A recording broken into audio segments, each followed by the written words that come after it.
Hi நண்பர்களே, இது சனா சேவை மையம் யூடியூப் சேனல். நம்ம சேனலில் இன்னைக்கு என்ன பார்க்க போறோம்னா, பெண்களுக்கு வந்து தொழில் தொடங்க கடன் வந்து தமிழ்நாடு அரசு தராங்க. அது எந்த திட்டத்தில் தராங்க, எவ்வளவு தராங்கங்கிறத இந்த வீடியோவில் பார்க்கலாம். அதுக்கு முன்னாடி நம்ம சேனலில் சப்ஸ்கிரைப் பண்ணாதவங்க சப்ஸ்கிரைப் பண்ணிங்க. தமிழ்நாடு அரசின் சார்பில் பிற்படுத்தப்பட்டோருக்கான தமிழ்நாடு அரசினுடைய டாப் செட்கோ அமைப்பு வந்து பெண்களுக்கான கடன் வந்து கொடுக்குறாங்க. அது வந்து இந்த வீடியோவில் பார்க்க போகிறோம். டாப் செட்கோ சிறுகடன் திட்டம் மகளிர் சம்ரிதி யோஜனா அப்படிங்கிறது பேரு.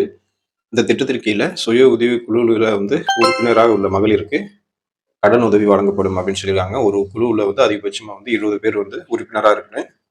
சுய உதவு இந்த குழு தொடங்கி 6 மாதம் பூர்த்தி அடைஞ்சிருச்சுன்னா நீங்கள் வந்து இந்த கடனுக்கு வந்து அப்ளை பண்ணலாம். திட்ட அலுவலர் மகளிர் திட்டம் அவர்களால் வந்து கிரேடிங் வந்து செய்யப்பட்டிருக்க வேண்டும் அப்படின்னு சொல்லியிருக்காங்க. அதிகபட்சமாக அந்த குழுவுக்கு வந்து 1 லட்சத்துல ஒரு நபருக்கு 1 லட்சத்துல அதிகபட்சம் ஒரு குழுக்கு 15 லட்சம் ரூபாய் வரையும் கடன் கொடுக்குறாங்க. தேசிய பிற்படுத்தப்பட்டோர் நிதி மற்றும் வளர்ச்சி கழகம் வந்து 95%, தமிழ்நாடு பிற்படுத்தப்பட்டோர் பொருளாதார மேம்பாட்டு கழகம் வந்து 0.5% வந்து நிதியை வந்து பகிர்ந்து வழங்குறாங்க. இதற்கான வட்டி வந்து ஆண்டுக்கு வந்து 4%. இது 4 வருஷத்துக்குள்ள நீங்க வந்து திருப்பி செலுத்தணும் அப்படின்னு சொல்லியிருக்காங்க. விண்ணப்பதாரருக்கான தகுதிகள் என்னன்னு பார்ப்பீங்க அப்படின்னா, மாநில மத்திய அரசு பட்டியலில் உள்ள பயனாளி வந்து பிற்படுத்தப்பட்டோர், மிக பிற்படுத்தப்பட்டோர், சீர்மரபினர் இந்த பட்டியலில் இருக்குன்னு, குடும்ப ஆண்டு வருமானம் வந்து 3 லட்சத்துக்கு குறையாம இருக்குன்னு, பையனுடைய ஒரு வயது வந்து 18 வயசுலேருந்து 60 வயசுக்குள்ள இருக்குன்னு அப்படின்னு சொல்லியிருக்காங்க. ஒரு குடும்பத்துல ஒருவருக்கு மட்டுமே கடன் உதவி வழங்கப்படும் அப்படின்னு சொல்லியிருக்காங்க. இந்த கடனுக்கு எப்படி விண்ணப்பிக்கணும் அப்படின்னா, சென்னையில உள்ள தமிழ்நாடு பிற்படுத்தப்பட்டோர் பொருளாதார மேம்பாட்டு கழகத்துல தலைமை அலுவலகத்துல விண்ணப்பிக்கலாம். மாவட்ட பிற்படுத்தப்பட்டோர் மற்றும் சிறுபான்மையினர் நல அலுவலகம் மற்றும் மண்டல மேலாளர் அலுவலகத்துல விண்ணப்பிக்கலாம்.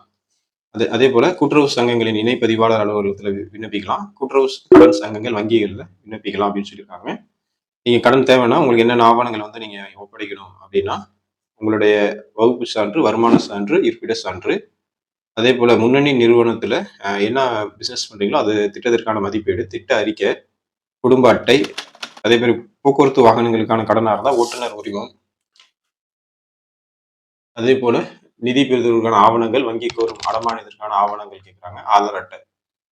கடன் வழங்கும் முறை எப்படின்னு பார்த்தோம்னா, மாவட்ட மத்திய கூட்டுறவு வங்கி, தொடக்க வேளாண்மை கூட்டுறவு சங்கம், நகர கூட்டுறவு வங்கி மூலமா வந்து வழங்குவாங்க. தமிழ்நாடு கூட்டுறவு பால் உற்பத்தியாளர் இணையம் ஆகியவை அங்கீகரிக்கப்பட்ட துணை முகவர்களாக இருந்தால் அதன் மூலமாக வழங்குவாங்க அப்படின்னு சொல்லியிருக்காங்க.